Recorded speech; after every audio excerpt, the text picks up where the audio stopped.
1, 2, 1, 2, 3, 4.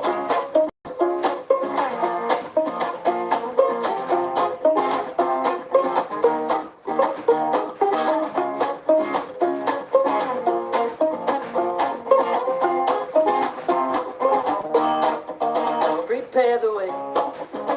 All these people make straight a path.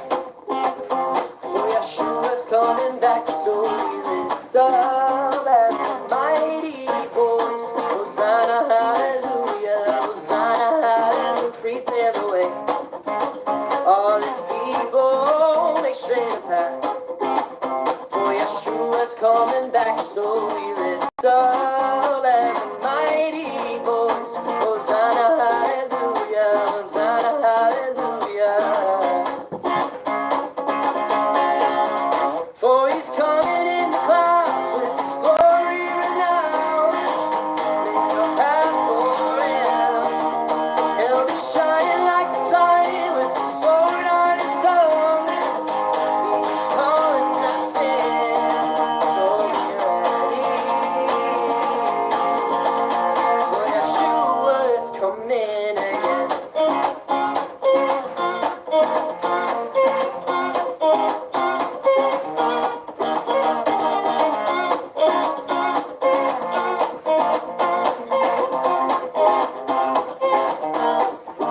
Prepare the way.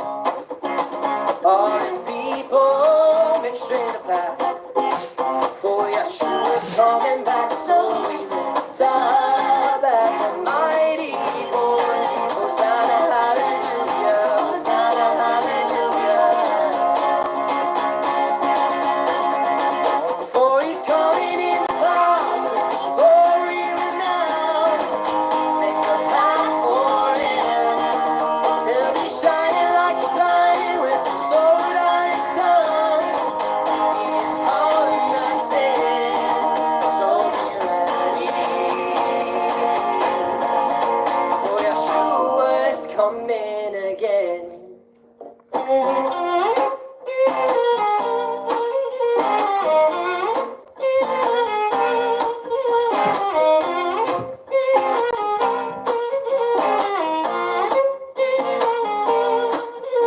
The Son of Man who died for our sins was raised to life, and he's coming again. So prepare the way, O people of Yah, let us not delay.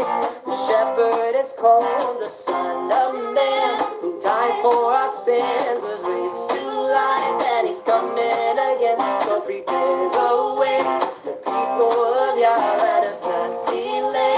The shepherd is called the Son of Man who died for our sins, was raised to life, and he's coming again. So prepare the way, the people of Yah, let us not delay.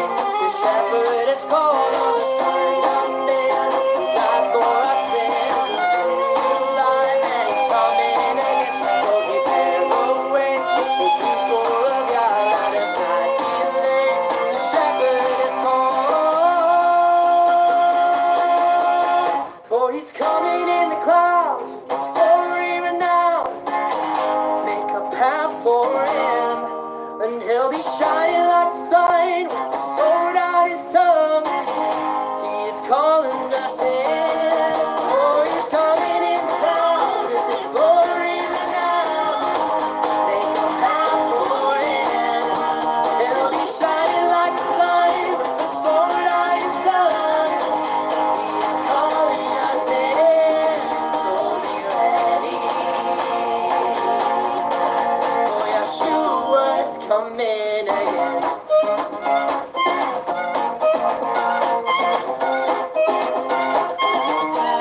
He's coming again.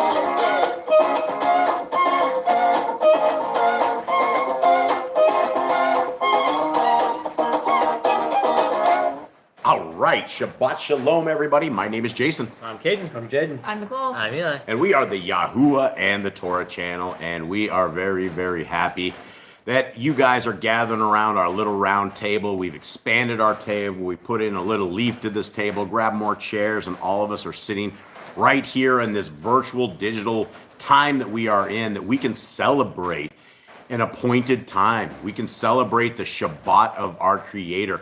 We can celebrate a time, a time that is celebrated somewhere else in the Shamayim, a group of other people. This is nothing new. The Shabbat has been created for all of us for all eternity, and it is an amazing thing. Cade, will you please open us up in prayer? Gracious Father, thank you for this day. Thank you for your Shabbat. Thank you for the blessing you've given us on the day of rest. Today you have cared so much about us, about that you gave us this command, that you gave us a day that we can recharge, relax, regenerate, and find our way with you, find our journey and our walk on this day with you. And we ask that today your Ruach is upon our minds, our hearts, our eyes, and our soul, that we can understand the words you have put out for us today. We understand your Torah, we understand the words of your Son. Thank you for all. In his name, amen. All right, and so guys, this is our new time that we're going to do, and we're trying to be more inclusive of all of our brothers and sisters in North America with their time zone changes, because the way we had it originally, it was real early for all of you guys on the California side.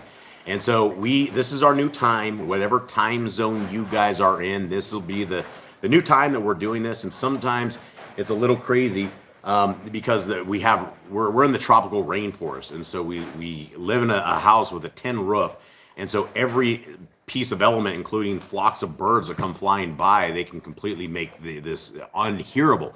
So this is the new time. Yep, for everybody, get that into there. And I saw a comment on there. Honeymoon Citrus talking about this is an awesome song. Yeah, that was that's by Left and Right Ministries. That is Lyndon, and I'm not sure the gal's name, but Ruth.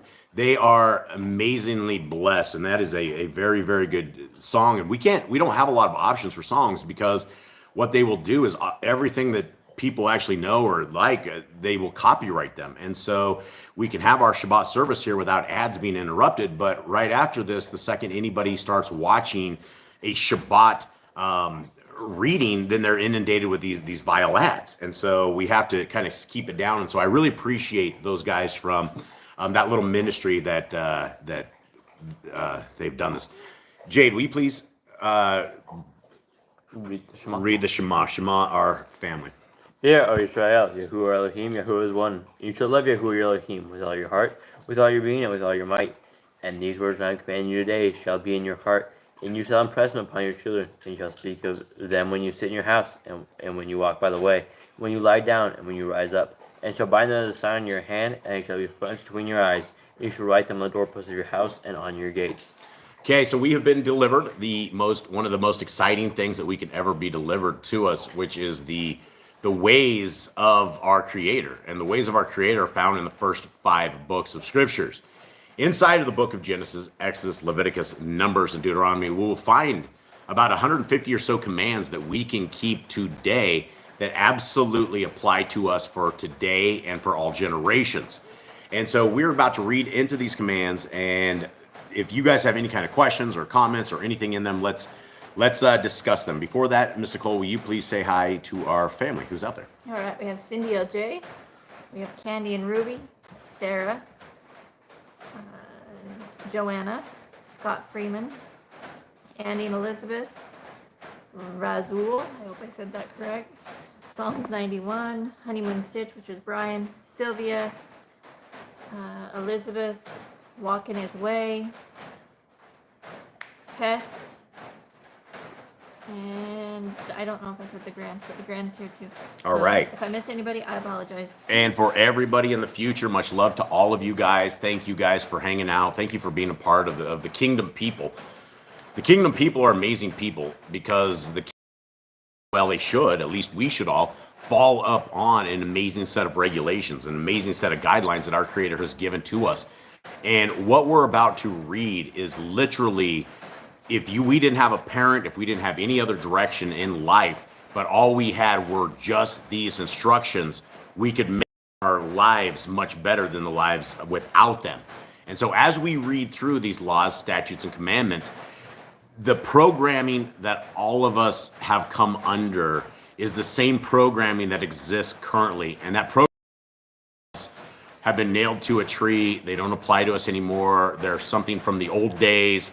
And unfortunately, as people in religion, we don't read our scriptures. I lived 30 plus years as a Christian, and I fought against these laws, statutes, and commandments. I told everybody they were at the expense of my soul. I was telling others that they were dead. And now we are living these to the very, very best of our abilities. And I will tell you that they are a blessing. They are a light to our life. They are something that is exciting. And why we are always out here, why we're always shouting these out, is because these things are exciting.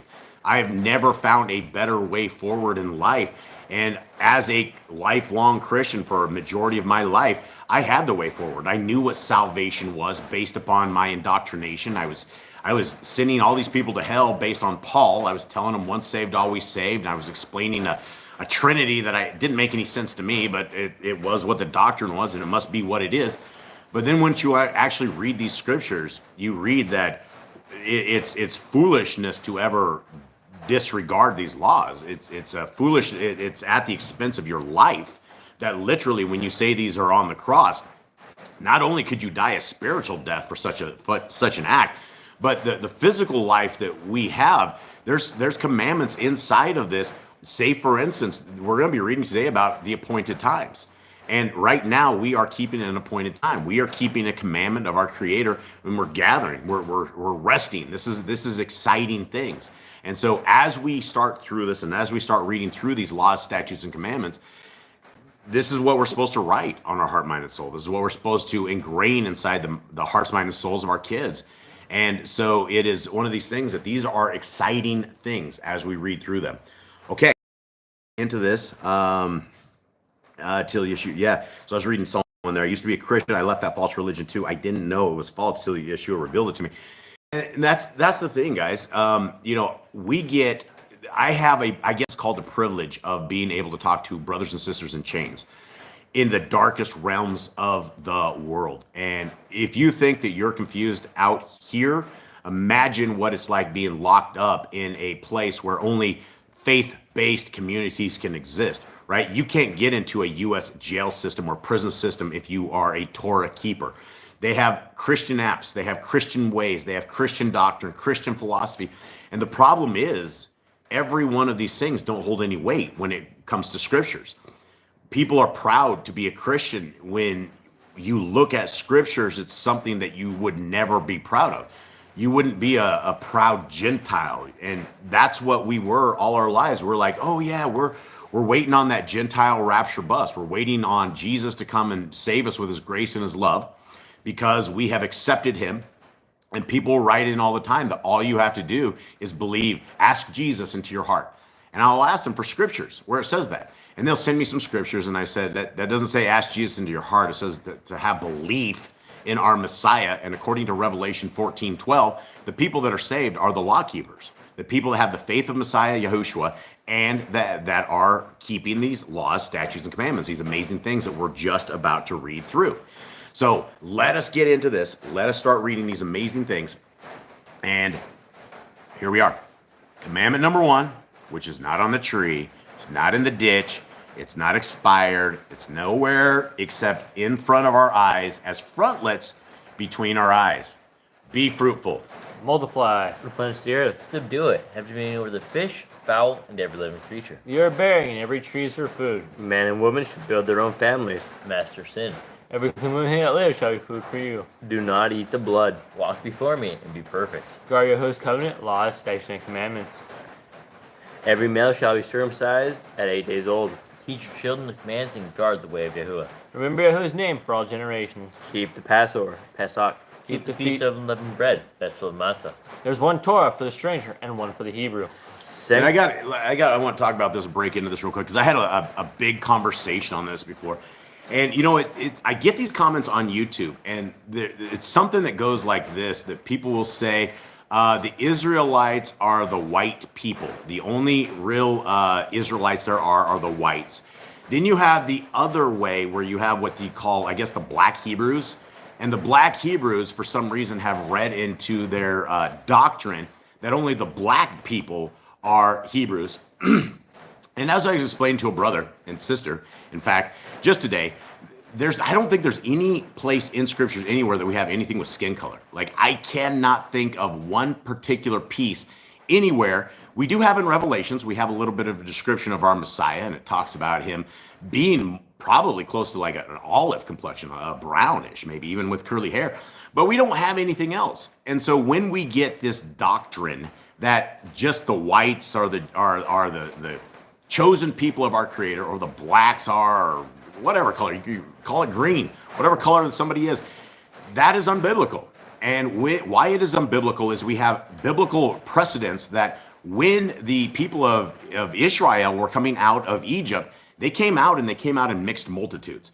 You're talking all of the slaves, all of the people, everybody who saw what had just happened to the people of Egypt. You probably had the smart Egyptians, and they saw what happened with our Creator, what happened with land, everybody dying off. It's best to get the heck out of here.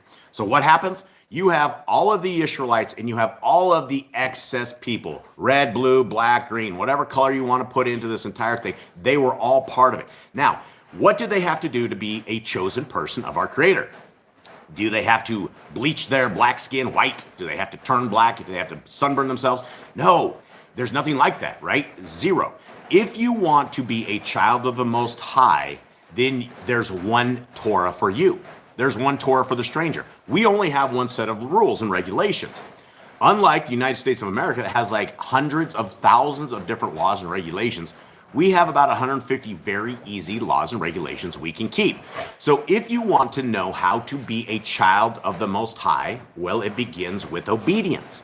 We learn the way, we shema, we hear, and we obey, and we start living these commandments. And it's not that hard to do, right? Commandments like don't drink blood. If you are one of those guys with your steaks that are medium rare, that's an easy change for us to do, right? Something to that, we don't want to have blood. So let's fry that steak up. Let's clear that, right? There's all these little things, and we read through these every single week so that as a people, as an assembly of our Creator, we can write these on our heart, mind, and soul. We know what the laws are. So as we go out into this world, we're not going to be tricked. We're not going to get owned.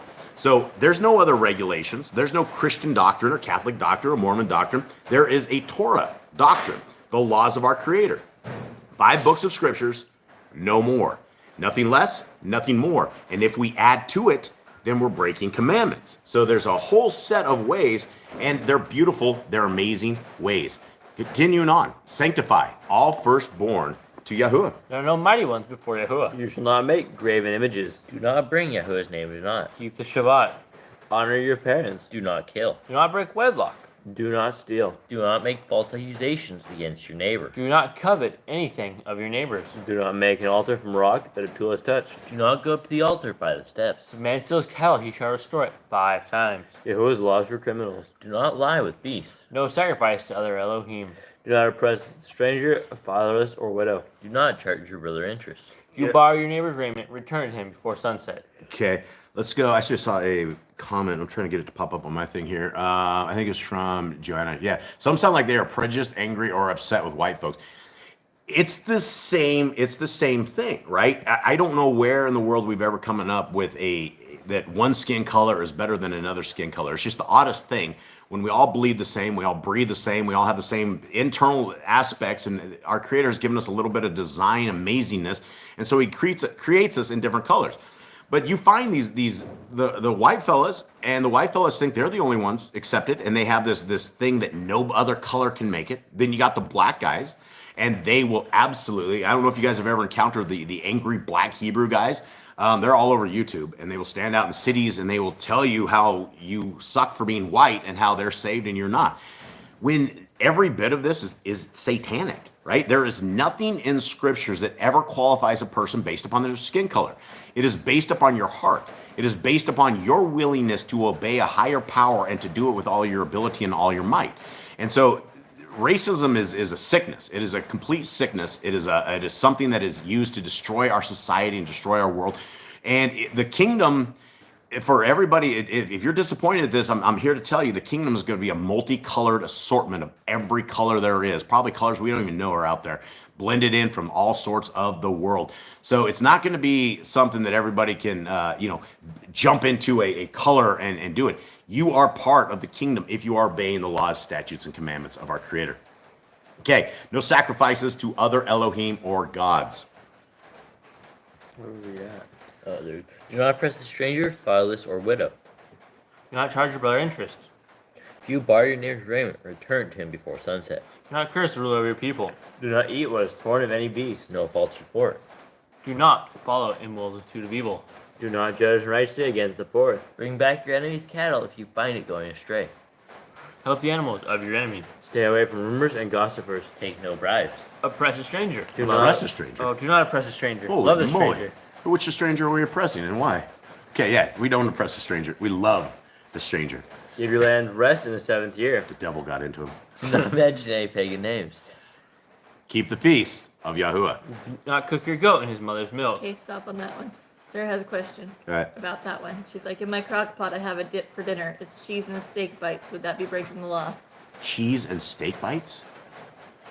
Why would it be breaking the law? Wait, well, what part are we breaking the law here? Because she's just wondering about cooking the goat in its mother's milk. Well, I don't think you made the cheese meat. from the mother's You milk. mean like meat and cheese? So to break this commandment, you would literally have to go milk that mother and then go kill that animal and then cook it in his milk. Like literally, he would be swimming in his own food supply. Nutrients. Yeah, the whole food supply. Yeah, it sounds good. I don't think there's any commandment breaking with that at all. Okay, let's continue on. I don't know if that answered it, but hopefully. Obey the master Yahuwah sends before you. Do not bow down to other Elohim. Serve Yahuwah. Make no covenant with other Elohim or outsiders of the land. Do not make or use this anointing oil on a normal person. Do not make use perfume on a normal person. Do not eat the fat. Excellent stereo. Do what you say you're going to do. Return what is your neighbor's. Obey Yahuwah's dietary laws. Women's time of separation. Let's go back to the dietary laws real quick because I want to touch on something last week. You know, we had a guy that got real angry. He doesn't come around here anymore, but his entire thing was that if you have a dog or an animal and you're unclean, and we had an argument here and we were talking about this that the commandment is that the to be unclean you have to touch the carcass of an animal that we're talking about. And so simply by having a dog, simply by having a horse or a cow, you are not made unclean by touching them. Now, if the animal dies, that makes you unclean. And what's crazy is, you know, we had a brother here that was like here for quite often, and then we touched on this particular subject, and he's gone. It's over. They are deciding that it's no longer good to be in the assembly because we don't see eye to eye on things. And I guess that would be a big thing. But for everybody that is trying to figure out if a live dog is clean or unclean, you're not unclean by petting a dog. Just so you know, let's keep scriptures completely straight. And you wouldn't be unclean by petting a pig either. Yeah, you wouldn't be unclean by petting a pig. Wash your hands up. Yeah, wash your hand. I mean, wash your hands with everything, right? So, all of this stuff. All right. Walk in his way says, do you need to personally make your own zizis or can it be purchased? I don't know why you couldn't purchase your tzitzits. The thing about tzitzits is most people don't have the right colors, right? You're buying these the Judaistic style, which are white, and that it breaks commandments. So the actual commandment is a blue tassel. It's a blue ribbon, is what it is. So yeah, make your own tzitzits. You could probably buy your own tzitzits, but and I guess I don't see any problem people like stranding a white into it. I know a lot of the girls like the foo-foo stuff and to make it look prettier or something of the sort, but the actual command is blue. And so if you want to obey the command 100%, then you got a blue ribbon in your tassels. They're not hard to make. And have you made them? No. Oh, you wait a second. You pointed to your mother. Hold on. Okay. I've seen the video. They're easy to make. You saw the video? Yeah, we do have a video on them as well. Let's see. Let's continue on with this. I'm just reading the chat, guys, with you guys. Okay, let's continue on. Do we have anything else? Did we miss something? I don't think so. But Rick Johnson, he just popped in, so shalom to him. Hey, what's up, Rick? What's up, brother? But he said about the curds and the milk. He brought some curds and milk and the calf that had been prepared and set them before them. Cheeseburger, yeah. I see. Yeah, so I mean, the question is having like boiling cheese and steak, is that breaking the commandment? And no, that's not breaking the commandments. And guys, our dogs are starting to get a little wild. We're going to try to keep them under control. Okay. Yes, we wear our zizis on all four corners. Yes, and we have a well, I don't even know what they call it. We call it a zeet belt, like a zeet belt, right? But it's a webbed belt. that is It has grommets on it. grommets. It has grommets on it, and we attach to the fore, and then because we don't have like, I guess in the actual Judaism, they have like their clothes are made with that in there, and so I don't know if that answers it or not, but let's continue on until we have more questions. Women's time of separation, stay away from them, right? Obey Yahuwah's hygiene laws. Keep the Day of Atonement, Yom HaKippurim. Do not uncover the nakedness of your family. Do not take your woman's sister for wife. Do not lie with a woman in her uncleanness. You shall not sacrifice your children to Moloch. Do not be a sodomite. Be Kodesh. Do not read the corners of your field, or you shall not glean your vineyard. Do not deal false or defraud your neighbor. Do not lie or be a liar. Pay your workers the day's wage they are due. Do not harm the disabled. Do not endanger your neighbor. Do not hate your brother. Rebuke your neighbor for his sin. Love your neighbor as yourself. Do not diverse your cattle. Do not mingle your seed. Do not mingle linen and wool. Do not lie with a taken woman. Do not eat the fruit of the trees for 3 years. Do not practice sorcery. Do not round your beard or the corners of your head. Do not cut yourself for the dead. Do not get tattoos. Do not prostitute your daughter. Do not defile your temple. Do not consult a medium. Respect your elders. Have correct weights and measures. Do not walk in the manners of the nation. Keep the feast of first fruits, Shavuot, Omer count, Pentecost. Keep the feast of trumpets, Yom Teruah. Keep the feast of Sukkot, Shemini Atzeret. If you blaspheme the name of Yahuwah, you shall be put to death. All right, let's talk real quick. Who's that? And is this Psalms 91 that has some issues on that? Yeah. So, well, I'll give you a little bit of stuff on as far as racism goes down here. We are shiny white, right? Imagine that, right? Newsflash: the bosses are white. Now we live in an all-brown country, and it's we're taller than everybody else. Most of the people down here, they're like 5'1" to 5'4" or 5. They're really, really short. And we've had many incidents, in fact, because you're white. They do a thing called gringo bingo, right? Whatever price you pay is not the same as everybody else who's a local. You get ripped off. Eli has tried to get on the bus before, and they've let all the locals get on the bus. They slammed the door on him. We've been flipped off as people go by the bus. Like, the public bus is supposed to pick up everybody alongside the road. And so, I hear about this a lot. I hear about the racism, and I also hear about back in the days in the 50s and 40s and stuff, where they wouldn't even let, colored people on the bus, or they wouldn't even let them sit around. They had to go to the back of the bus. And, it's not really a joke, but it's kind of a joke because we can't even get on the bus. We would be content with the back of the bus if we could get there. But it's one of these things that it doesn't matter if it's North America. It doesn't matter what country you are in. It seems like there is absolutely a division of people and the way they look at you. And so it's worldwide. It's not really like a simple thing, but it is messed up. Sarah says, make room for me. I'm short. I'll fit in. All right, on. Well, there you go. Hopefully you can get a bus. Women don't have a problem getting a bus. Nope, Dudes, never they have. pick up every girl. But as far as the dudes, sometimes you just don't get a bus. Okay. Keep the Feast of First Fruits, Shavuot, Omer count, and Pentecost. Anyone?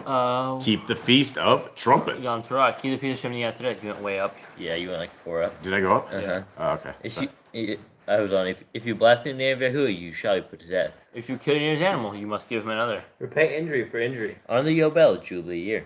Confess your sins to Yahuwah and repay who you have trespassed against. The law of being a Nazir. Wear tzitzit on the 4 corners of your garments. The Torah of whoever touches a corpse. Follow Yahuwah's law of inheritance. The Torah of keeping your oath to Yahuwah. Do not add or take away from the word. Guard Very, your very soul. important, guys. This is maybe possibly one of the most important commands that we have. Actually, no, I'll take that back because our Creator has given us basically guard the commands, I think is the greatest. And to guard the commands, we have this particular one that says, do not add or take away from the word. This is the litmus test of everything, right? When you say what you believe, let's ask why. Show me the documentation.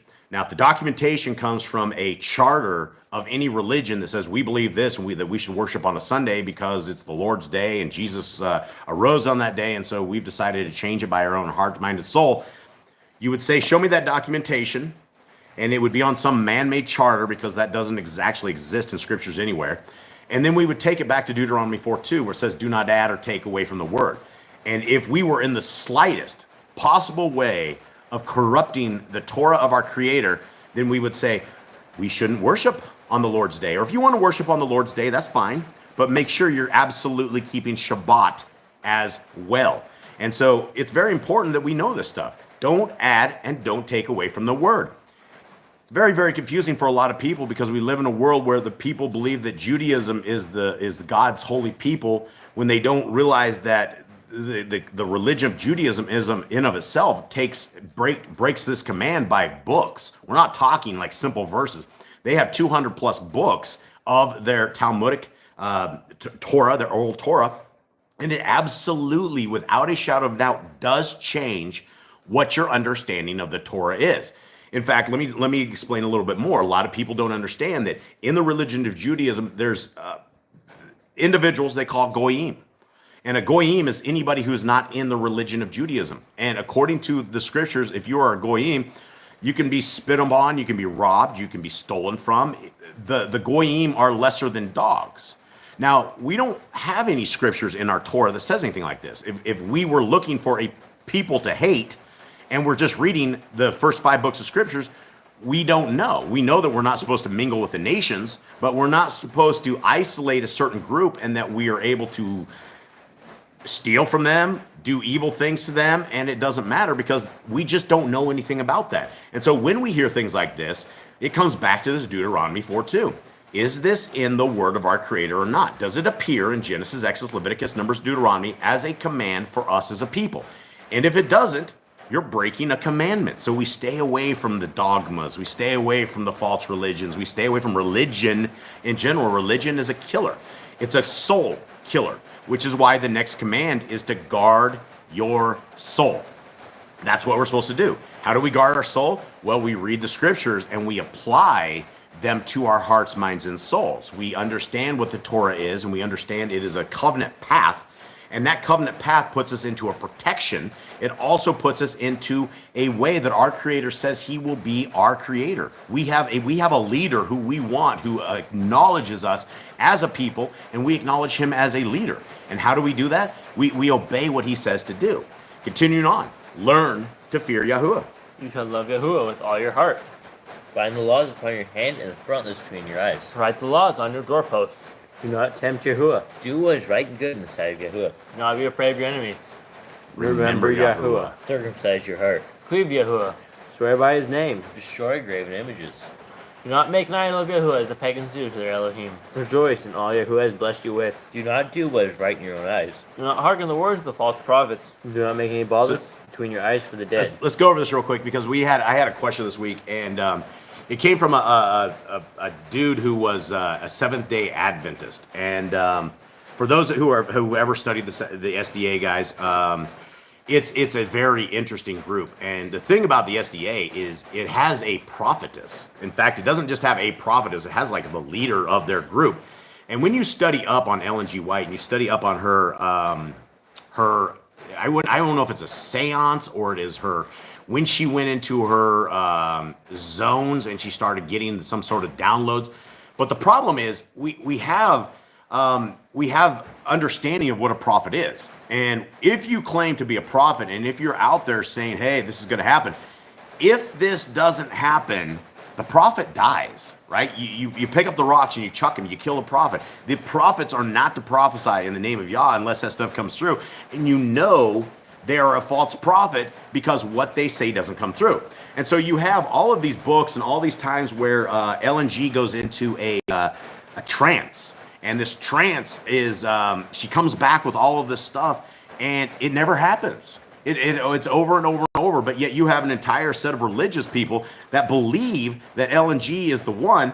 And the thing is, they don't keep commandments, right? They may keep 2 or 3 commandments, but we're not there's more than just Sabbath keeping, right? We're reading through these things. It's an entire thing about from the day that we wake up and open our eyes to the time that we go to bed, there is a set of rules and guidelines that all of us fall under. This is the Torah commands, right? We're not following under the rules and regulations of Ellen G. White. And so when we hear false prophets, Jonathan Cahn is another one. He's a ginormous con man. That guy has made more prophecies and done more damage in the names of our Creator than anybody. And his last name is Cahn. And nobody calls this stuff out. But when we have people that are saying things and they don't come true, they're illegitimate people. LNG is illegitimate, which makes Seventh-day Adventists or any religion illegitimate. Okay, do not make any baldness between your eyes for the dead. You should not eat any abominable thing. You shall give to a stranger of clean food that dies of itself, but you shall not eat of it. Give tithe your increase of seed year by year. The Torah of the end of the 7-year release. Do not borrow from the nations. Do not harden your heart, nor shut your hand from the poor. Guard month 1 of Yahuwah's calendar. 3 times a year, all males shall appear before Yahuwah. You shall make judges and officers in all your gates. Do not plant Asherah poles near the altar. There must be 2 or 3 witnesses. Hearken to the prophet Yahuwah has chosen. The prophet test of Deuteronomy. Do not remove your neighbor's property line. How deal with a false witness among Torah keepers? The first child get double portions. And if your brother's cattle or clothes are lost, and you find them, you must return them. A woman should not wear what pertains to a man, nor a man wear what pertains to a woman. If you find a bird's nest with a baby, with the mother and the babies, or eggs, take the babies, but not the mother. If you build a new house with a flat roof that is able to be lived on, you must put a railing around it. Do not be a prostitute. Do not use dirty money. The law of divorce. Do not take a person's millstone for a pledge. If you lend your brother, do not enter his house to get your payment. He must bring it to you. Return his clothing before sunset if that was his pledge. Do not oppress a hired servant that is poor and needy. Every man shall be put to death for his own sin. Do not go back for the forgotten sheep in the field. Leave it for the stranger, fatherless, and widow. Do not muzzle your ox when he treads out grain. If your brother dies and has no child, you shall take his wife and name the firstborn after your brother. At the end of 7 years, you are to read the Torah at the Feast of Sukkot and the Feast of Tabernacles. Yeah, okay, there we go, guys. Those are amazing things. Those are simply amazing. I'm trying to get caught up on the chat as we're, and Rick Johnson, Zionists are not Israel. Absolutely. I know those are fighting words out there in the world, but guys, just look up abortion clinics in Israel. You'll find them open till 11 o'clock at night. Which commandment do we have that we shouldn't slaughter our children to Moloch or to kill people, different things like that, right? If you're looking for the people of our Creator, the values of the people of our Creator are Torah, right? And so don't look where they're not to be found and don't get caught up in this mess. Okay, what you got? Anything? Esther just said nowhere in Scripture does it say to tie knots in tzitzits. The modern day Pharisee tie witches' knots. Don't buy them or make them. Just put a single blue or purple ribbon on 4 points of your garments to remind of Torah. That would work. That would absolutely work. And she says Pharisees added tying witches' knots on tzitzits. And that's possibly true at that, but if we are sticking with a blue, I don't know so much as tying the knots is bad or doing something frilly or frou-frou on it. I would say mixing colors is worse than actually tying it up however they do it. I know there's a ceremony and everybody does their stuff in ceremony but you're talking a white thread. We're talking people that don't even have blue threads on them at all. So I guess I won't argue either way. If you want to throw knots on there, I don't see any commandment that says not to. I don't know where it came from. Probably came from the Pharisees. But also, like I said, the Pharisees are rock and white. They ain't rock and blue. So here we go. So many online teachers are false prophets. Yeah, there's a lot of evil that goes on. There's a lot of evil, and even in the Torah community. I've been sitting here complaining for a very, very long time about all of these so-called Torah people that say you want to watch get some sort of education on YouTube on a Shabbat. You will go there and they will serve you an ad. Every one of them do it. There's very, very, very few people that do not have ads included in this. And so you have all these people that know Torah without a shadow of a doubt, but yet they're willing to serve ads to Yah's people on a Shabbat, and it's stuff that is, I haven't seen an ad that is Kodesh. I have not seen anything that they're trying to pump into my brain that is something that is like, oh man, this is from our Creator. So I have a huge beef with all of those guys. All right, here we are, guys. We're heading into Leviticus 23. Let us, Jade, give me a breakdown. What's happened so far in the life and times of Yisrael? Right, they made it out of the land of Egypt. They are getting commands now. They got up on the mountain. Moses went up on the mountain, and then you heard the people went and sinned and made the golden calf. He went and killed a whole bunch of people when he came down out of his rage and got rid of the sinners. And he went back up, got more commands, and he came back down, and they built the temple and the Levites and all their stuff that they need for sacrifices and ceremonies. And now we are in the days of the Levites, where they are learning how to do the sacrifices and how to use the equipment that was made for them. And we are learning all about the commands that we need to follow and how Levites should ordain themselves. Yeah, and this is a very, very, very good chapter. This is a very, very, very important chapter. It's like one of those ones like Leviticus 11 that you can just point out and go, okay, Leviticus 23 is the bomb. And let's begin to see why.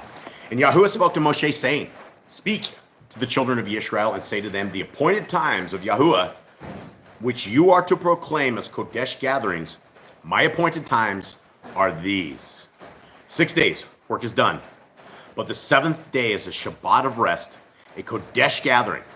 You do no work. It is a Shabbat to Yahuwah in all your dwellings. So here we are, guys. We are amongst ourselves inside of a Kodesh gathering. Most people that are here listening in on this are people that love the laws, statutes, and commandments of our Creator. We're here for a reason, because we're keeping this commandment. And for those who don't keep a seventh-day Shabbat, I would love to encourage you guys to absolutely give it a run. When we first started keeping Shabbat, it was weird. It was totally weird. We didn't know what to do.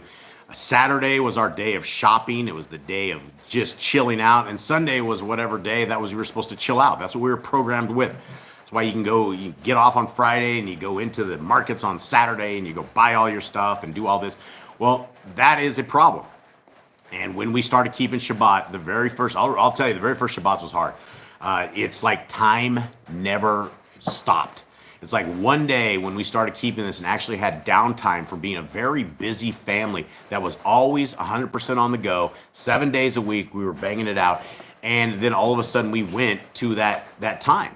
And it took, I would say, a few months before the day didn't seem like it was dragging. Like the entire day, I felt like there was something wrong. But the thing that was wrong was that my time frame and my understanding of what a Shabbat was, it wasn't clear. And so when we started keeping it, it's become something that if we don't keep it, it is absolutely a detriment to our physical health. It is something that we know when we don't get a Shabbat. Like if we have an incident or something happens that is beyond our control, that we have to do something on Shabbat. Whenever we get done with a day that we don't get the full rest on the day of Shabbat, it's weird. It's like our bodies know that there is a difference. So the very first thing that our Creator, the greatest designer, the greatest engineer of all time, is He gave us a Shabbat once a week. So for all of us that are trying to keep covenant, trying to keep commands, trying to keep Torah, here is a commandment that we will have a Kodesh gathering. We don't do any work, and it's a Shabbat to the Creator of the universe. Very, very important. Okay, continuing on. 3, 6 days work is done, but the seventh day is a Shabbat of rest, a Kodesh gathering. I think I just read that. You do no work. It is a Shabbat to Yahuwah in all your dwellings. These are the appointed times of Yahuwah. Kodesh gatherings, which you are to proclaim at their appointed times. In the first month, on the 14th day of the month, between the evenings, is the Pesach to Yahuwah. Okay, let's talk about it.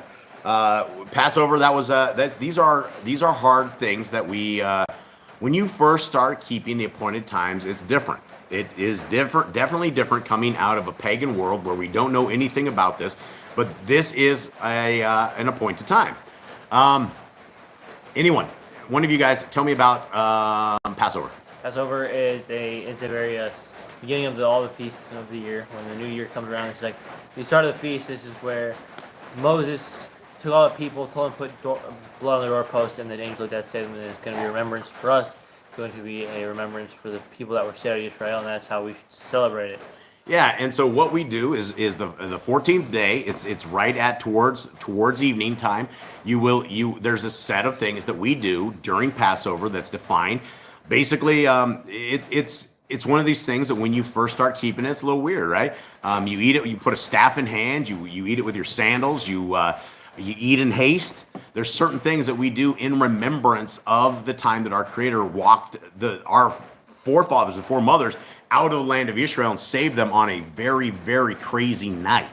Okay, 6. And on the 15th day of this month is the festival of Matzah to Yahuwah. 7 days you eat unleavened bread. Anybody, what is the festival of Matzah? It's the Feast of Unleavened Bread. Thank you. I appreciate that. Now, for anyone else that can be a little more helpful, Jade, what is it? What do we do? We get all the leaven out of our house, and there's leaven agents, and there's leaven, and we're supposed to eat unleavened bread in remembrance and preparation for when we go back. And there's also remembrance for what they did. They didn't have time for their bread to rise, or they had to leave with unleavened bread. It's also another way of cleansing sin, getting sin out of your life. Getting the sin out of your life, preparing for the return of the Messiah. These appointed times all fall within the times that our Messiah came, and he follows the same schedule this all followed to a T, which is absolutely incredible. 7, On the first day, you have a Kodesh gathering. You do no servile work.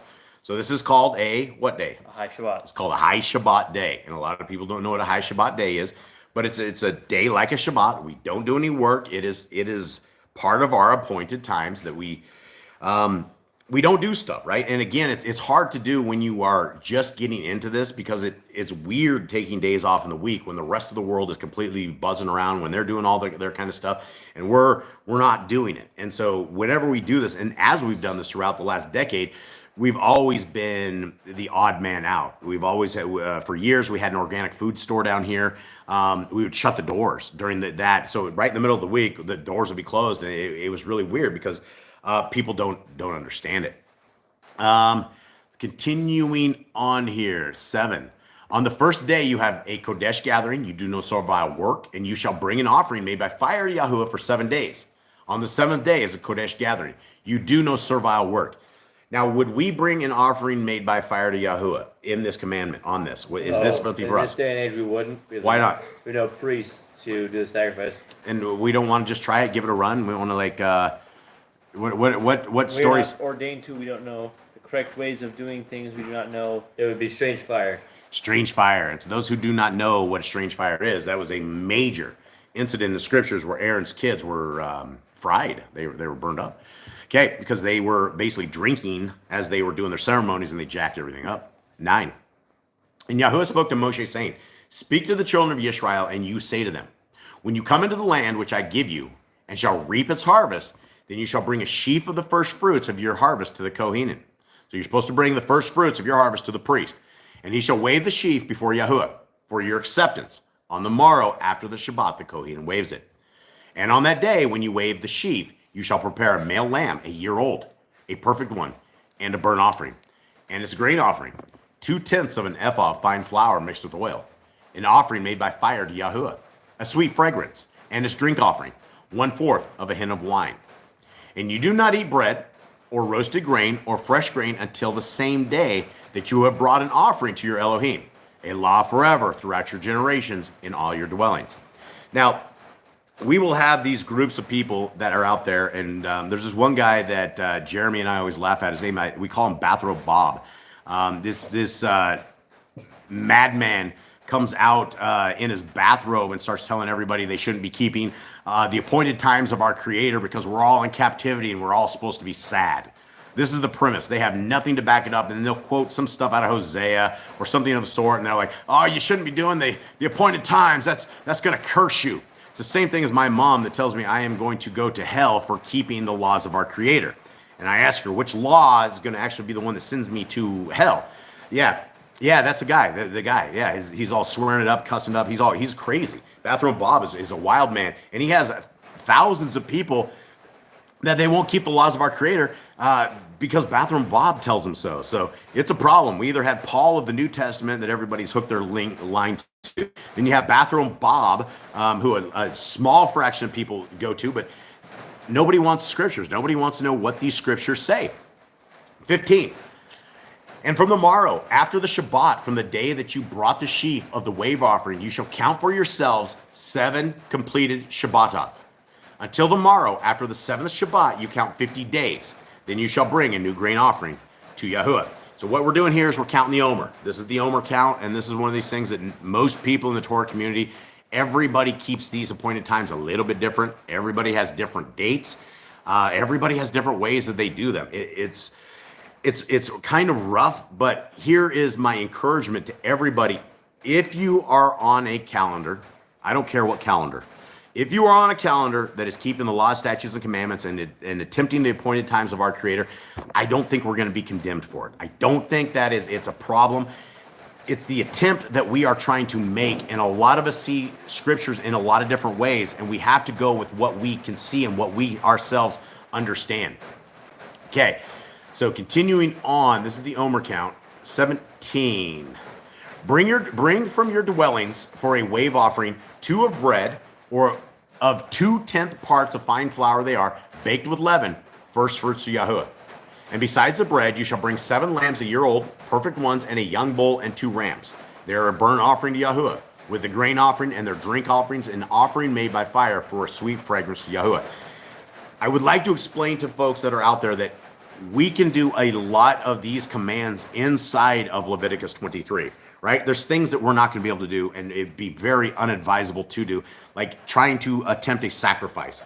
I don't think that is a good idea. I don't think that it would be acceptable. I don't think we're qualified. I don't think any of us are qualified to even try it. We might have the best intent in our heart. We might think that we're sacrificing to our Elohim. But, you know, the Israelites did the same thing when they made a golden calf. They said, this is our Elohim. We're going to sacrifice to him. We're going to serve this thing right here. So we have to understand, like Joanna says, different interpretation for different people when reading. And all we're missing, guys, is we're missing a Messiah. We're missing our Messiah who's going to come and who's going to say, he's going to come and say things like, I don't even know where I was going to start reading the chat with this. Where are we going with this? Anyone listen to what I was rambling on? You're talking about how we can do a lot of these commands. We can do a lot of these commands, but we can't do certain things within this. But because we can't grab seven lambs, we can't sacrifice. Should we not even keep these commandments at all? Should we not even try? Even though in the kingdom to come, these same appointed times are going to continue on. It's not like Shabbats are going to be going on. Pesach's going to be coming on. Trumpets, it's all coming on. It's going to be part of our world in the kingdom to come, which is why we are supposed to be doing it now, so that this stuff is not completely, it's not completely foreign to us. All right, 19. What am I missing in this? The Epistle of Barnabas, which was straight up the first century followers of the way, kept the Torah. Rick Johnson wanted to know also if bathrobe Bob wore zits on his bathrobe. Dude, I don't think so. He's got a kimono. He's got a, what do they call those things? A kimono. What is it? Kumu? What is those things that the women wear? The bath. Not the muumuus. No. Kimura. It's not kimura. That's the arm break. It's Kimono? That's something like that. But I don't remember what it was. Now, continuing on. Again, guys, because we can't get sacrifices, because we can't do some of this, we can't just say none of these commandments that work. We don't need them. We are supposed to be keeping all of Leviticus 23 minus the things that we absolutely cannot do. Continuing on. 20. And the Kohanim shall wave them besides the bread of the first fruits as a wave offering before Yahuwah, beside the 2 lambs. They are kadosh to Yahuwah for the Kohanim. Again, we have a priest that is taking care of business. It is the priest that is doing this. And what the priest was doing right here is he was working for his due. He was working for his food. He was working for the creator of the universe and getting fed. That is the whole thing about tithing. That is the whole thing about the 10% of all of this. Guys, we weren't sitting here cracking open our wallets, dropping these dudes 20s. That is not what tithing is, but yet you will have the Jim Staleys who will have everybody in their gazillion congregation popping them money. That's right. We're the priests. We deserve our 2 cents, right? Well, you know, the creator of the universe can also bless us however he wants us to bless us. Okay, continuing on. 21. And on the same day you shall proclaim a Kodesh gathering for yourselves. You do no servile work on it. A law forever in all your dwellings throughout your generations. Okay, and this is a bathrobe broad reproach, right? A law forever in all your dwellings throughout your generations. The bathrobe Bob clones, the NPCs, he will sit there and tell us that we're not in the land. We're not in the land, so we don't need to do these. And if we do them when we're not in the land, we're profaning the name of our Creator. They say this without any kind of scriptural backing up. They don't understand that this is a covenant path. Guys, this is something that when we are doing it out of our own volition, we are being obedient to the Creator of the universe. That's what this is about. Are you obedient or are you disobedient? There's nothing else to it. 22. Did you have something? We just have a new person that just said, John Fernandez. He says sacrifices had to be done in the temple. There's no temple.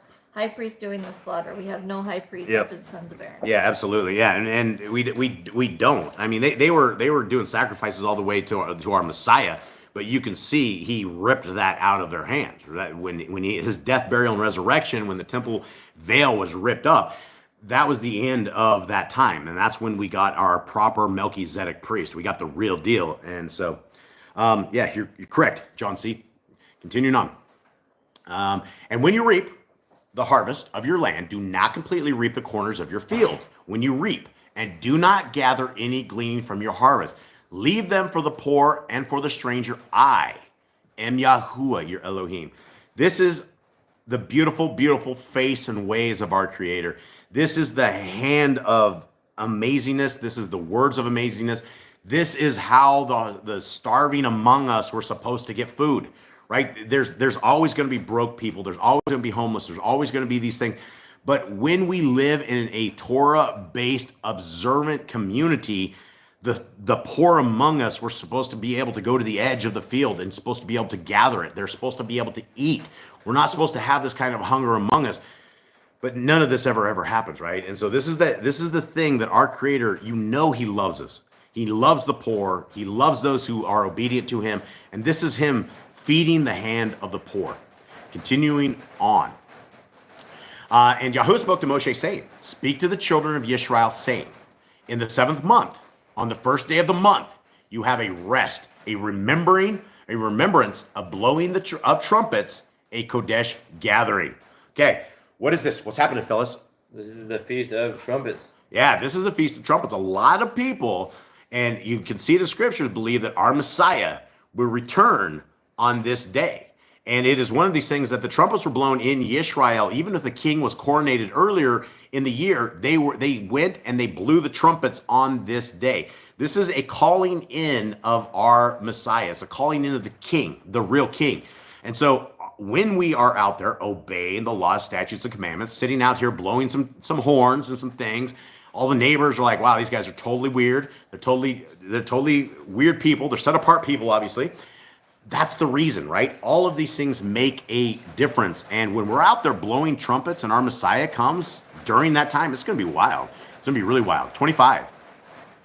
Continuing on the day of trumpets. You do no servile work, and you shall bring an offering made by fire to Yahuwah. And Yahuwah spoke to Moshe, saying, on the 10th day of this month is Yom HaKippurim.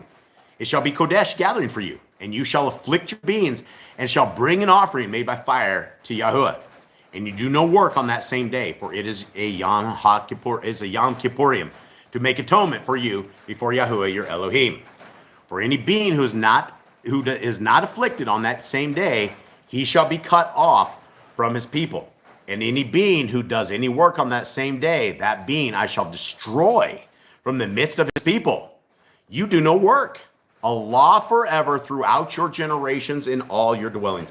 What special day is this? This is our favorite day of all the year. What is this day, guys? The Day of Atonement. Yeah, the Day of Atonement. We starve. And a lot of people will go, that doesn't mean to fast. Well, it says to afflict our souls. And the easiest way to afflict your souls is not to eat.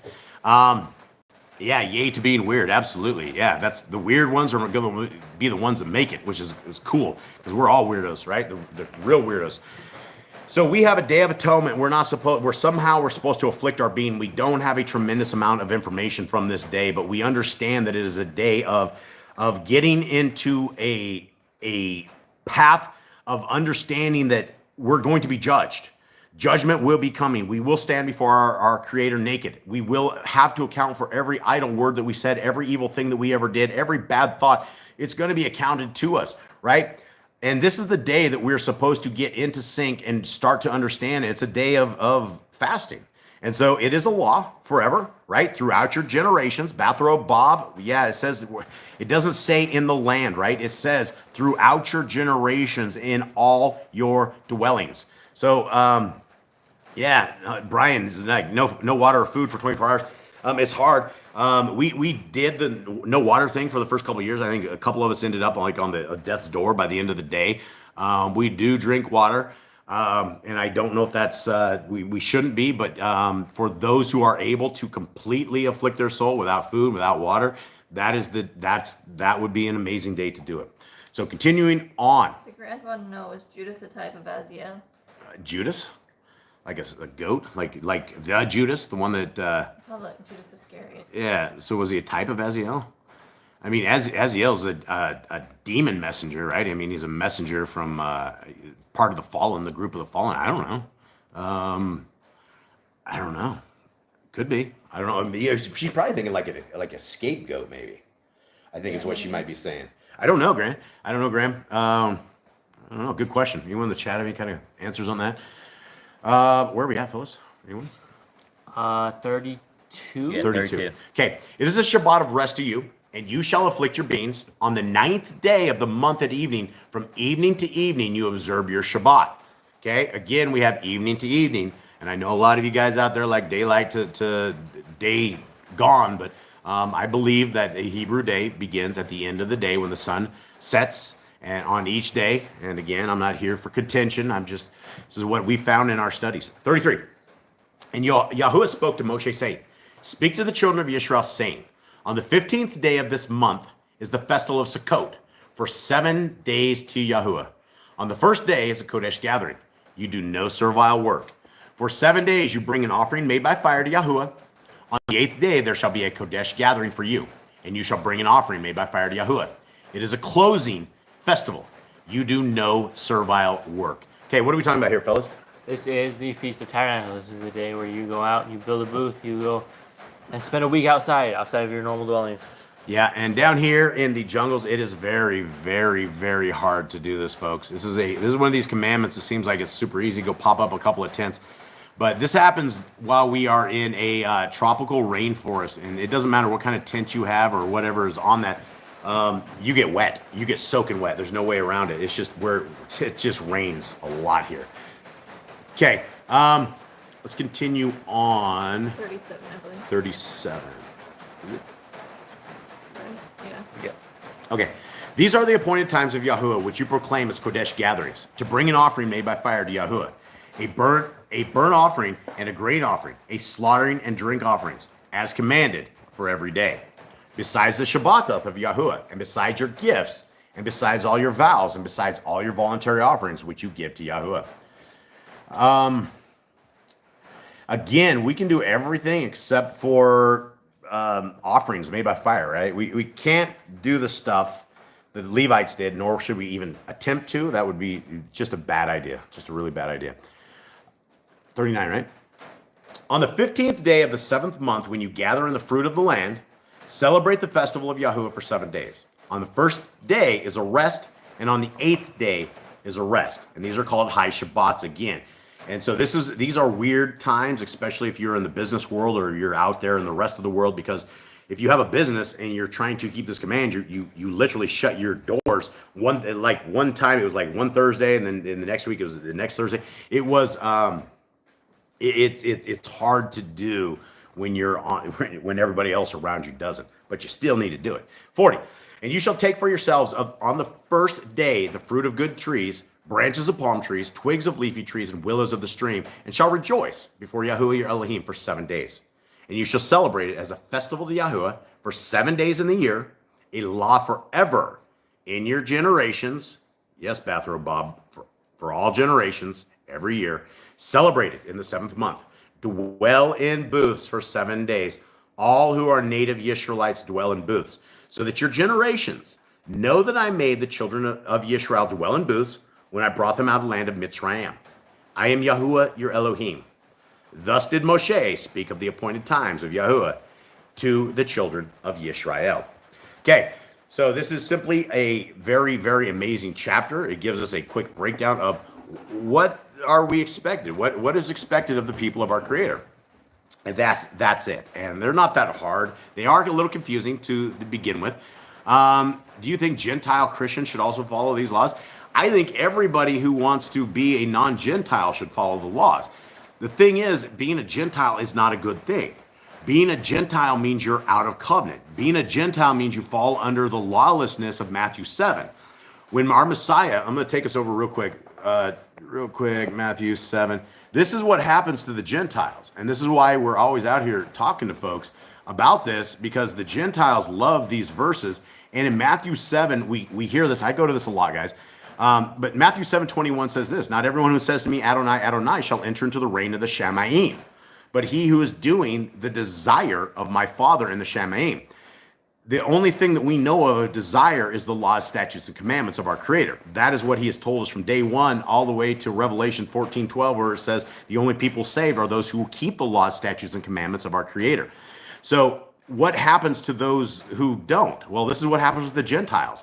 Many shall say to me in that day, Adonai, Adonai, have we not Nabai? Have we not prophesied in your name and cast out demons in your name and done mighty works in your name? And then I shall declare to them, I never knew you. Depart from me, you who work lawlessness. Now, if you go further down here to the same verse, to the same thing, let's see. It says it twice. In Matthew 7, we have it 2 times that it says, depart from me, you who work lawlessness. Now, for a final little piece before we actually get into the reading, when we go into Revelation 14:12, this is very, very clear when we read this that law keeping is completely in. If you want to see the kingdom of our Creator, then you need to be a law keeper. Here is the endurance of the saints, is what they have in the rest of it.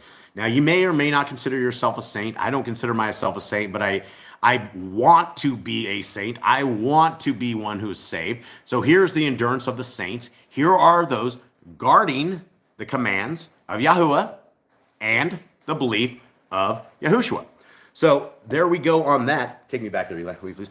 So yeah, you wouldn't want to be a Gentile. A Gentile is not a good thing. And I know that we all have inside of our programming that somehow being a Gentile is a good thing, but it's not. It's a hell sentence. And so there's no such doctrine that you just need to ask Jesus into your heart and you're going to be saved. You know, James talks about faith without works is dead. It doesn't matter. And so we will show our faith by our works, which is why we're supposed to walk the Torah and live the Torah. It's supposed to be a part of our life. It's not something that should be new to us, although a lot of us it's brand new to. But after time, it becomes something that is not new, and it becomes something that just it's what it is. It's what we live by. We don't drink blood. We don't look at our kids naked. We don't rip our neighbors off. We don't harm the disabled. Things like that. That's our rule set. And so we should all be keeping the laws, statutes, and commands of our Creator. Okay, now, Matthew 23, the words of our Messiah, the most beautiful individual to ever come and walk it and to do it with love and compassion and also with authority. That is what our Creator Son has, is he has authority spoken by the words that he knew of his dad's. We know from the extracurricular books of the Apocrypha that the Shabbat was kept before creation. We know that the Torah was written before light and dark was ever split apart. We know that there's entities that keep the Torah, that keep the Shabbats, that keep the appointed times before we were ever around. And so this is the same thing that all of us have the opportunity to do today, to know the Torah, to learn the Torah, to love the Torah, and to let it grow with us. And we have a leader. We have our sacrificial leader that came by that walked this Torah perfectly. A lot of people will question the deity of our Creator and his Son. We have been lied to throughout generations that the Creator and his Son are the same individuals, and that somehow the devil was able to kill the hand of the Creator. But yet when we see the story of Abraham and we see how Abraham was supposed to sacrifice his child, then we see the Creator of the universe that actually went through with that and allowed his child to be slaughtered. That was the entire prophecy. That was the entire system that was made whole right there. Okay, continuing on. Let's begin here. You have something, Mr. Cole? Okay. Yeah, Rick Johnson's got it down. Rick's down with this. The same laws and regulations will apply both you and the alien living among you. That's right. There's one Torah for it doesn't matter who you are. If you come out of Christianity and you want the rules and regulations of our Creator, there's one law for you. There's not a set that just leads for the people of the Christians. It's all the same laws, and they're all really, really good. Okay, Matthew 23. This are the words of our Messiah. Then Yahushua spoke to the crowds and to his Talmidim, the disciples, saying, the scribes and the Pharisees sit on the seat of Moshe. Therefore, whatever he says to you to guard and do. But do not do according to their works, for they say and do not do. How many times do we hear this, guys? How many times in where we see, do as I say, not as I do? The scribes and the Pharisees, for those who do not know, that not the scribes, but the Pharisees and Sadducees, and I guess the scribes in this particular thing, guys, what they are is in religion at all. Let's just say, for instance, Catholics. The main religion of the Catholics is Catholicism, right? But then under Catholicism, you have hundreds of different other sects of religion that are all based upon the doctrines of Catholicism. That's what you have with the Pharisees and the Sadducees. And a lot of people coming out of Christianity think the Pharisees and Sadducees were law keepers. Like they were the greatest things that were ever there. And these guys were Torah keeping. These guys were it. But they were not. Because our Messiah very clearly says, do not do what they are doing, right? You're going to go astray. Why do they go astray? Because they bind heavy burdens, hard to bear, and lay them on men's shoulders. But with their finger, they do not want to move them. A lot of people don't understand what that means. To understand what this means, you have to understand the religion of Judaism. Inside of Judaism, you have the Torah, 5 books of scriptures. But then you have the super Torah, right? You have the oral Torah. You have this stuff that all of these guys throughout decades and decades, and most of it came after they were out of captivity in Babylon. So when they came out with all of these brand new laws, statutes, and regulations, it's changed. One example is when the verse that all the Christians say, all food has been made clean, the entire chapter is about washing your hands before you eat. Now, that may sound foreign to people because we don't have a law like this. We don't, in the Torah, it doesn't say anything about washing your hands while you eat. So you had all these Pharisees and these Sadducees, and they were going off on Messiah, and they were like, why don't any of your guys wash their hands before they eat? Messiah says it's not what goes in a man that condemns him, but what comes out of his mouth, what his heart says. So the Christians have put in parentheses, well, that must mean all food has been made clean. So they start eating pig because of this, right? And all of a sudden, this thing about washing their hands has now made them a defiled set of people. When we eat pork, we become defiled. Now, I would like to throw a very heavy warning into anybody that eats Jell-O or gelatin. What is it, Mr. Cole? It's Jello. Gelatin. Jell-O has pig in it. Gelatin. All Gelatin. All gelatin has pig in it. Unless it's made by beef gelatin. Unless it's made by beef gelatin. And my son and I, we got corrupted 2 weeks ago because we ate a little piece of a cake. We looked at the ingredients. We didn't know. It had come home. We found out we had eaten pig. We were devastated. We're still devastated. So you got to be very, very careful, right? They're putting pigs on everything. All food has not been made clean. Beware of what you eat. Now, continuing on, this is talking about the Pharisees, the Sadducees. 5. And they do all their works to be seen by men, and they make their telaphon wide and lengthen the tzitzits of their garments. And they love the best place at feasts and the best seats in the congregations, and the greetings in the marketplaces, to be called by men, Rabbi, Rabbi. But you do not be called Rabbi, for one is your teacher, Hamashiach, and you are all brothers. All right, let's talk about this. First of all, we have a word that most people don't even know what it is. I don't know what the word is in the King. I believe it's teacher. Teacher? No, this is the word telaphon. This is the little Oh, leather I thing. thought you were talking rabbi. No, we're not talking about that. Yeah, that's what I'm talking about is in the verse 5, guys, where we have a telaphon. This is a Jewish thing, right? This is one of these things that they've taken Deuteronomy 6:4, and I don't know if it's a bad thing, but I do know it is traditions of men, and they will wrap. Sometimes they wrap like the Torah on their heads, and then wrap like leather around it, and then they wrap it around their arms and go down. But that's what he's talking about. He's talking about that they're out there, that these Pharisees and Sadducees are making themselves look way better than what they are. And they lengthen the tzitzits of their garments. And that's the one thing that, guys, when we wear tzitzits, you have no idea the some appointed times that are coming your way. You're going to be talking to people that you have no idea about. The first thing, everybody's going to look at you and go, oh, you're Jewish. And you're going to go, no, I'm a Torah keeper. I keep the laws of our Creator. I don't have extracurricular books, things of that. But these guys are out there and they're dropping these things to the ground, right? They're big, long, white tzitzits, and they were showing themselves to be the greatest and greatest. Continuing on, and they love the best place at feast and the best seats in the congregations, and the greetings in the marketplaces, to be called by men, Rabbi, Rabbi. And I know I read this, but I had a brother in chains who, they write me back, and this guy called me Rabboni, and I said, brother, I'm just a man. I'm not this, right? Don't call me Rabbi, right? We have one teacher. It's Messiah. It's Yahushua. Yahushua HaMashiach, that is our Rabbi. But these are the things that we're about to listen to some cardinal sins. Check this out. 9. And call none on earth your father, for one is your Father, he who is in the Shamaim. All right, now, what religion do we have, folks, that everybody's a father? Catholicism. That is the masses. That's it. Father, please forgive me. Father. We don't have this, right? So all of a sudden we have, but yet you have the Catholics. They supposedly Messiah. Messiah says, and call none on earth your father, for one is your father, he who is in the Shamaim. Now, this is a problem. Talk about the Trinity, because all of a sudden we have the Father and the Son, and Messiah does not identify himself as the Father.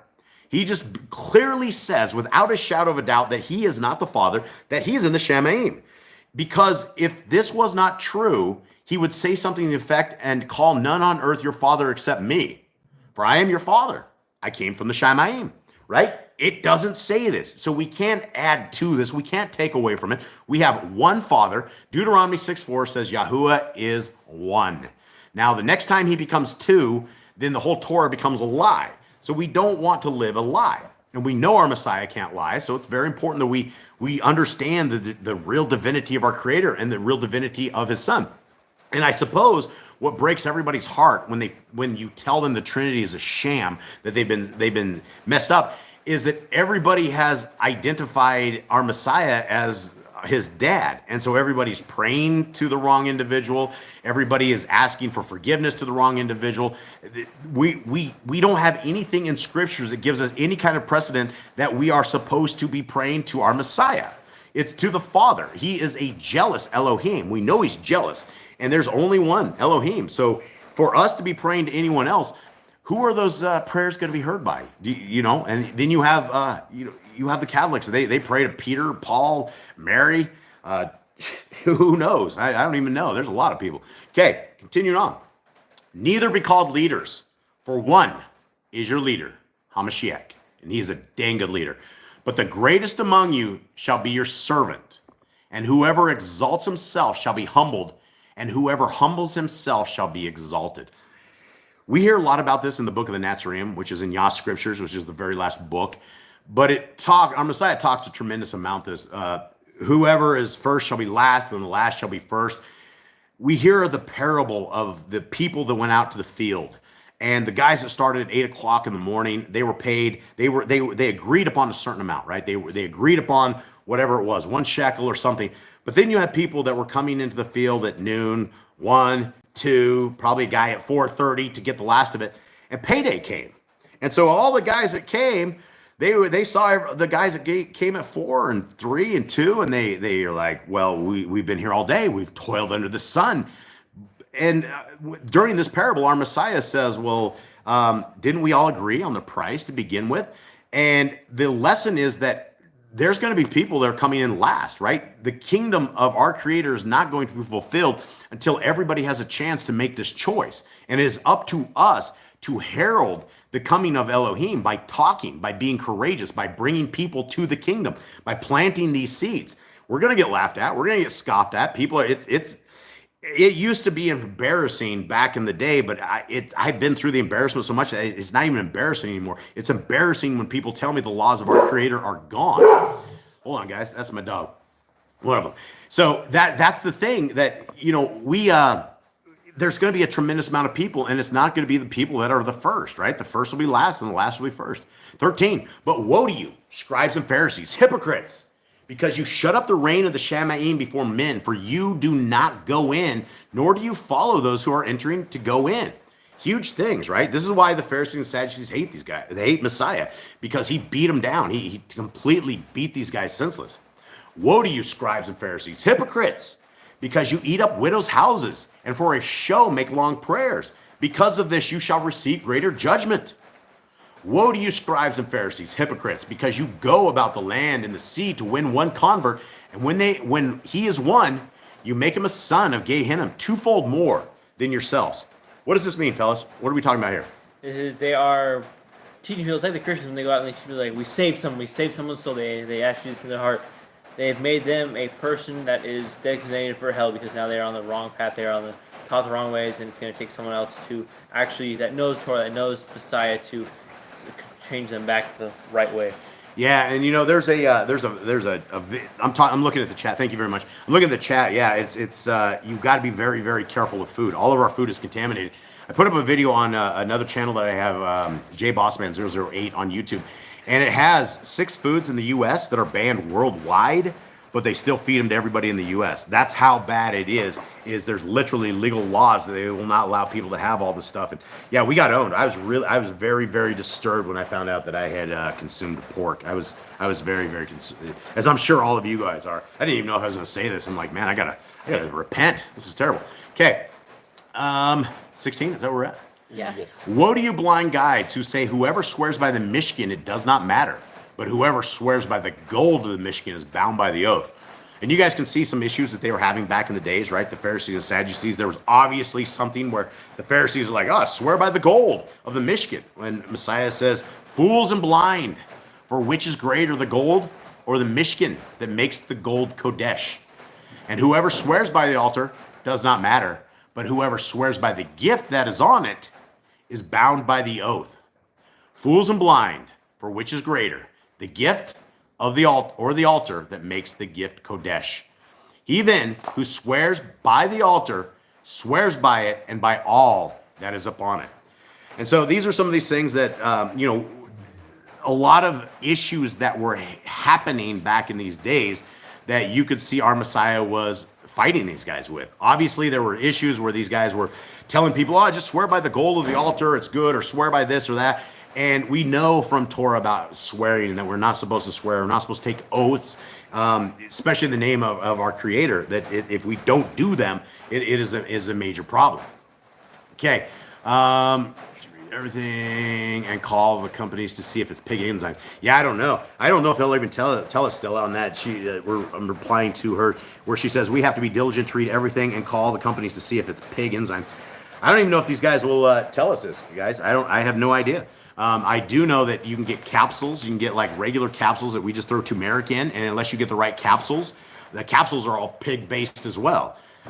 It's a mess. It's a mess. Continue on. 21. And he who swears by the Mishkan swears by it and by him who is dwelling in it. And he who swears by the Shamayim swears by the throne of Elohim and by him who is sitting upon it. Woe to you, scribes and Pharisees, hypocrites, because you tithe the mint and anise and the cumin and have neglected the weightier of the Torah, the right ruling and the compassion and the belief. These need to have been done without neglecting the others. So Messiah's in here beating the snot out of these guys. He's just beating them down. 24, blind guides, straining out a gnat and swallowing a camel. This reminds me of the board. Somebody has a big long plank in their eye as they're sitting there trying to pull out the splinters in their brother's eye. A lot of little things like this. This is what the Besorah, the good news, will give us a lot more understanding of how we should be acting. Because with the Torah, we have the exact way. With Messiah, we have the way that they mean it to happen. And, it's one of these things. We got to be astute in all of our stuff. 25. Woe to you, scribes and Pharisees, hypocrites, because you cling the outside of the cup and dish, but inside they are filled with plunder and unrighteousness. This reminds me of the Catholics. Guys, if you guys have ever been to a so-called Catholic mass, they will go up there and they will take their, I don't know if it's grape juice or liquor or what it used to be, but I'm sure there's one for the priests and one for the rest of the people. But they would take it and then they would pour it in a fancy-looking cup, and they would take it to everybody. They'd all take a sip of it, and then they'd take a rag and just wipe around the edge. And the next guy would get that same thing. They wipe around the whole thing. Everybody's drinking out of the exact same cup. And it's a mess. 26. Blind Pharisee, first cling the inside of the cup and dish so that the outside of them becomes clean too. What is he comparing this dish to? Our bodies, our vessels. Absolutely. We need to dial in the Torah into our life and the effects of our life before we go fixing everybody else. If we're out there trying to fix people and we don't even know what the Torah is, it's a mess. We're going to create issues. Woe to you, scribes and Pharisees, hypocrites, because you are like whitewashed tombs, which outwardly indeed look well, but inside are filled with dead men's bones and all uncleanness. So you too outwardly indeed appear righteous to men, but inside you are filled with hypocrisy and lawlessness. This is hardcore stuff, right? These guys would have been very, very, very offended at somebody saying this, right? These are fighting words right here. When you tell a scribe and a Pharisee that they're full of lawlessnesses, they will come unglued. 29. Woe to you, scribes and Pharisees, hypocrites, because you build the tombs of the Neviim, the prophets, and decorate the monuments of the righteous, and say, if we had lived in the days of our fathers, we would not have taken part with them in the blood of the Neviim. Thus you bear witness against yourselves that you are sons of those who murdered the Neviim, and you fill up the measure of your fathers. Serpents, brood of adders, how would you escape the judgment of Gehenna? Because of this, see, I send you prophets, Neviim, and wise men and scholars. Some of them you shall kill and impale, and some of them you shall flog in your congregations and persecute from city to city, so that you should come. So that on you should come all the righteous blood shed on the earth, from the blood of the righteous Havel to the blood of Zacharias, son of Berechiah, who you murdered between the Mishkan and the altar. Now we know who Cain is. Who is Zachariah, fellas? Zachariah is one of the prophets. He's John the Baptist's dad. That's who we're talking about here. Zachariah. We're talking about John the Baptist's dad that was slaughtered.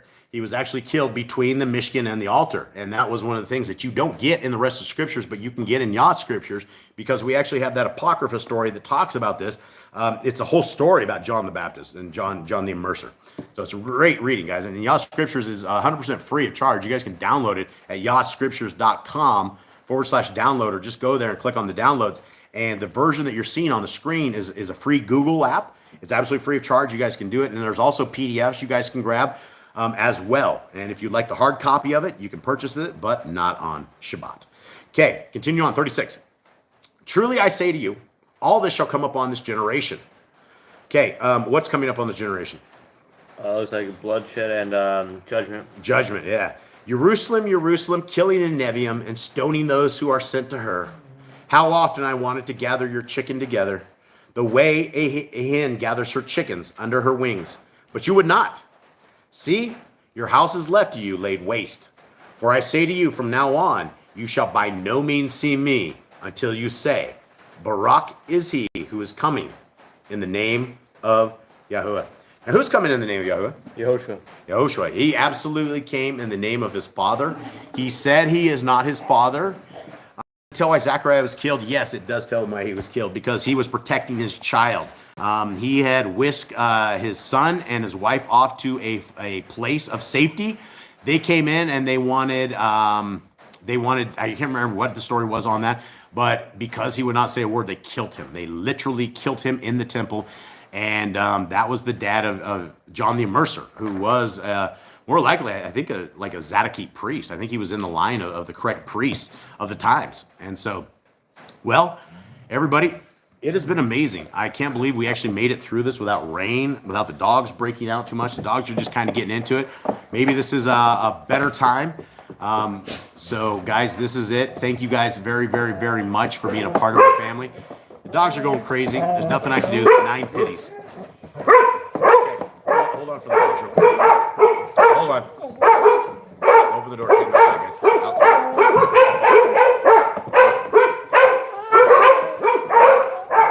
Hold up.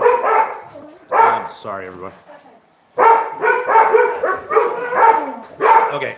Anyway. Okay. Shh, guys, please. Jade, step up. Pet the dogs. Okay. So we're trying to get them not to go. Sorry, guys. Yeah, they know what's up. And so you know the Hebrew Nationals. We have these down here. We actually call them the Goys, and we don't. I don't know if they're legit or not. I've always wondered because you know what it is, and I mean they make all sorts of stuff in there. So guys, be very, very, very, very diligent with your food, with what you eat. We got owned down here. Never in a million years would we ever let defiled food cross our mouths. We accidentally did.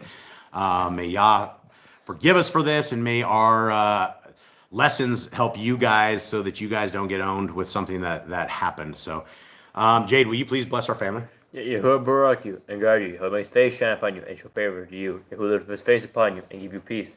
Thus I shall put my name upon the children of Israel, and I myself shall barak them.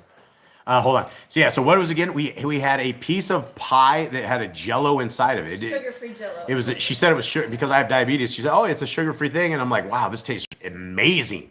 And then I get home and I figured out I have become unclean. and the defiled. And so not very happy. Guys, be very, very diligent. They're trying to poison all of us all the way around. And so much love to you all. Let's exit this. Oh, that you would rend the heavens and come down. Oh, that you would rend the heavens and come down. Oh, that you would rend the heavens and come down.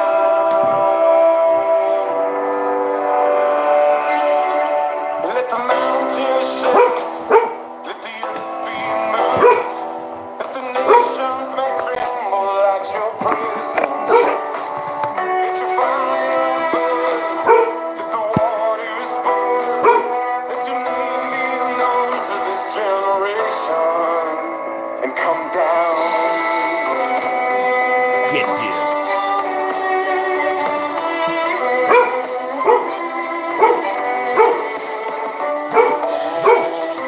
That you would rend the heavens and come down. Oh, that you would rend the heavens and come down. Will you restrain yourself any longer? Don't hide your face in your anger. Jerusalem is a prison by the nations, the place of your throne, a desolation. Come down.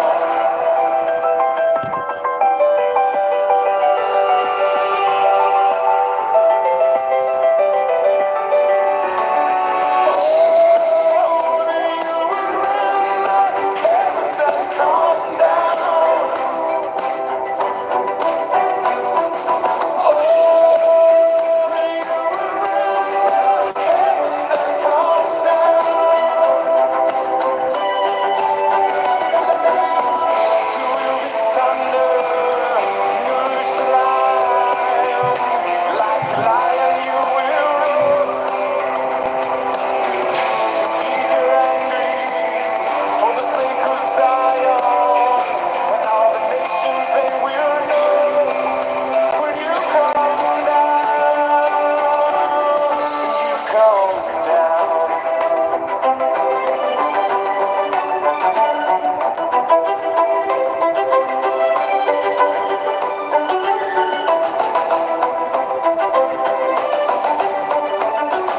Oh, that you would rend the heavens and come down. Oh, that you would rend the heavens and come down. Oh, come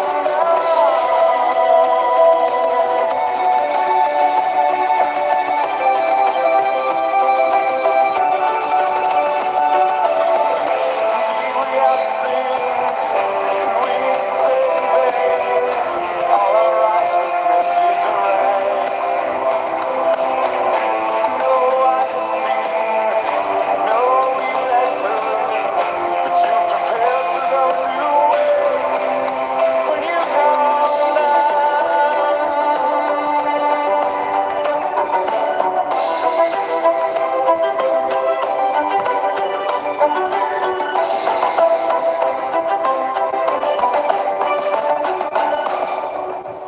Okay, everybody, may Yahuwah bless you and keep you. May his light forever shine on you. May the Torah be a part of your life. May Messiah Yahushua always be a guiding light to every one of us. We love you all. Shabbat shalom to you all. All right, shalom.